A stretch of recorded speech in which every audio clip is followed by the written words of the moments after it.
Why do free token airdrops still trigger securities regulations? On the surface, a token airdrop feels like a pure gift, where a project deposits these tokens into your wallet for free. Most times, it's so that it can spark the adoption of that project by many other blockchain users, or maybe even to reward early community members. But regulators don't look at it that way. In fact, most regulators in the US, in the EU, even in Nigeria, look past the free marketing label down to the economic reality of these free tokens. But before we get ahead of ourselves, what exactly are tokens and what is an airdrop? And so what is a token airdrop, and why should we, or why should anyone, especially those ones interested in Bitcoins or interested in anything blockchain, why should they pay much attention to it, especially if you are building anything in the blockchain, Bitcoin, cryptocurrency sphere? And what are the regulations that you should pay attention to? Because again, the question is, why do free tokens rouse or trigger securities regulations? Hey guys, I'm Nneoma Grace. Welcome back to my channel. In case you haven't seen me before, I'm a corporate and tech lawyer. I help startups, founders, entrepreneurs start, scale, and grow their startups from an idea stage up until the zenith of wherever it is that they want it to go. I've been in practice for a little over 6 years, and I have advised many startups in so many different niches. I have been privileged to advise them, and I'm currently even now still doing the same. And this video, or on this video today, we're going to answer this very new nascent question of why do free tokens still trigger regulatory compliance? And without further ado, guys, let's dive right into it. Before we go into answering the question of why free tokens still rouse or trigger securities regulations, we first need to understand what a token is. A token is a digital asset built on top of an existing network. That means it needs a network's infrastructure to be able to function, and it operates or functions via a smart contract, as with most other things on a blockchain. There are several types of tokens. We have the utility tokens, which provide access to a specific product or service within that project. We have governance tokens, which basically gives its users or community members the right to vote on certain things. We have non-fungible tokens, which is the one everyone knows, the NFTs, right? They prove ownership, or they're like an ownership certificate, a unique ownership certificate of something, saying that, hey, I own this particular thing, right? There are also security tokens, which are like fractional shares or ownership, but in this time around, it's for real world assets. So let's say, for instance, now you can have security tokens of actual real estate, right? Like properties or stocks or bonds or anything like that. And it differs from non-fungible tokens, NFTs, in the sense that non-fungible tokens represent ownership of a digital asset, while security tokens of a real world asset, so that you don't mix them up. Now, what are airdrops? Airdrops are a marketing strategy where a project or a blockchain project sends these tokens, or it's a marketing strategy by which these tokens are sent into a user's wallet for free. The essence of airdrops, again, it's a marketing strategy. So the essence of it is to build up a community, to raise funds sometimes, to attract attention to the project that is being built, and or to distribute ownership of their network to many more users, so that it keeps up the decentralized nature that is associated with blockchain or anything built on a blockchain. Now that we know what tokens are and we know what airdrops are, we can figure out that a token airdrop is basically a way of spreading or directly depositing these tokens into a user's wallet for free.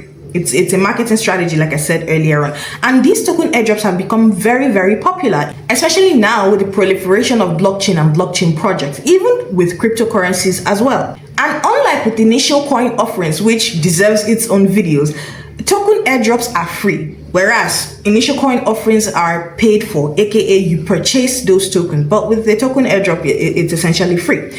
Now, across jurisdictions, especially when it comes to things like securities and other assets of like nature, regulators are of the opinion that if it looks like a duck, walks like a duck, and quacks like a duck, it most certainly is a duck. So they go beyond the marketing label attached to these free tokens, in quote, right into their substance.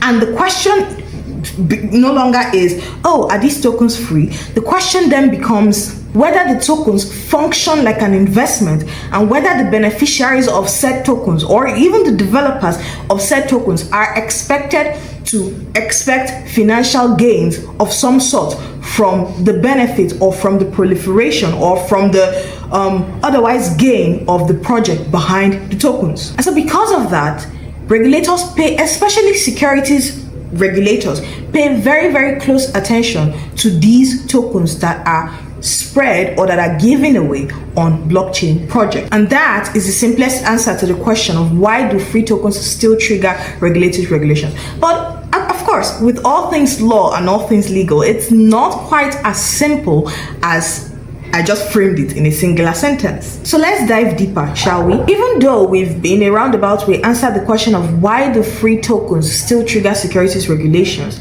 it's important for us to get a bit more depth and a bit more context into why.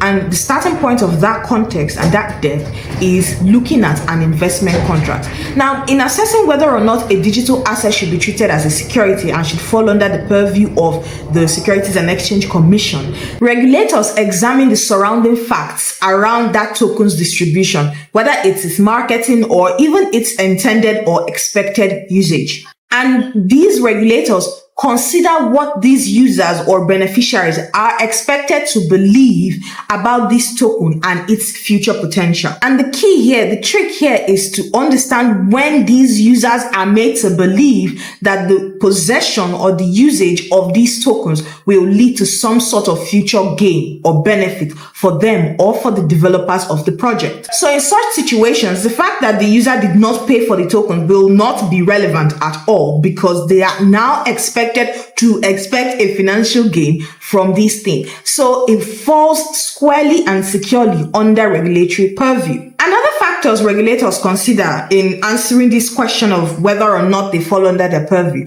is to look at the development team's efforts after these tokens have been delivered or distributed to the users. If the token's value depends heavily on the founder's continued effort to build the project, to attract users, or even to develop new features, or to in any way create demand for the token, then the recipients of these tokens would be led to believe by the actions of the development team that these tokens will in fact increase in value, thus benefiting them as members of that project's community, as users or recipients of that token, and as general owners or members of the governance structure of that project. And this reliance on the development team's continued effort is one of the factors that regulators consider before agreeing to the existence of secondary trading markets or even continued communication about these projects and about these tokens can also lend further credence to the fact that it still falls squarely under securities regulations. Because when tokens can be freely traded on secondary exchanges and project communications emphasize future trading opportunities, then recipients can then or may even view these tokens as speculative assets. However, this does not mean that all token airdrops, in fact, this does not mean that token airdrops are securities. Simply because they fall under the purview of securities regulations and regulators does not mean that they are securities. Let's just get that distinction clear, guys. Okay. Airdrops designed primarily to foster usage, to provide access to a functioning network, or even to facilitate participation in a decentralized ecosystem may present an entirely different regulatory picture. In fact, more recent regulatory discussions suggest that certain genuine airdrops do not all trigger or do not all have all the elements and requirements of a security or of being considered as a security, especially when the recipients provide no money, they provide no services, they provide no goods or any other kind of consideration for the receiving of said tokens or for the exchange of said tokens. Nevertheless, the question of whether or not a free token can be considered or can trigger securities regulation is assessed on a case-by-case basis. So one specific token airdrop from one specific project might not be considered or might not trigger any securities regulations, but yours can. So it's very, very important that you weigh your tokens and you weigh the token airdrops against these elements of an investment contract, which are, number one, is there a chance that these tokens can be traded on another exchange, or do project communications suggest that there will be future trading opportunities? Number two, is there an expectation of future gain, both on the part of the recipients and or on the part of the development team?